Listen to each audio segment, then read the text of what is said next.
Hi అండి. ఈరోజు మధ్యాహ్నం మా ఇంట్లో లంచ్ అయితే ఏం చేశానో చూపిస్తాను. ఇక్కడ వచ్చేసేమో వేడిగా అన్నం అయితే చేసుకున్నామండి. మధ్యాహ్నం లంచ్ అయితే ఈరోజు మా ఇంట్లో కర్రీ సప్పటి పప్పు వేడిగా అన్నం కూడా తింటే చాలా బాగుంటుంది. పిల్లలైనా పెద్దోళ్ళైనా సప్పటి పప్పు అయితే ఇష్టంగా తింటారు.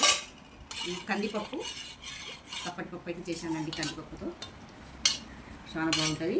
దాని వెంబడి అంచుకు అయితే ఇక్కడ అప్పడాలు అయితే చేసుకున్నాను.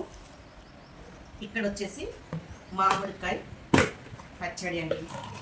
ఇది చెట్టుదండి. ఇక్కడ మా ఇంట్లో చెట్టు ఉంటే తెంపి అయితే పెట్టాము కొద్దిగా ఆవాల నూనెతోటి. టేస్ట్ మాత్రం చాలా బాగుంటుంది. ఎంతమందికి ఇలా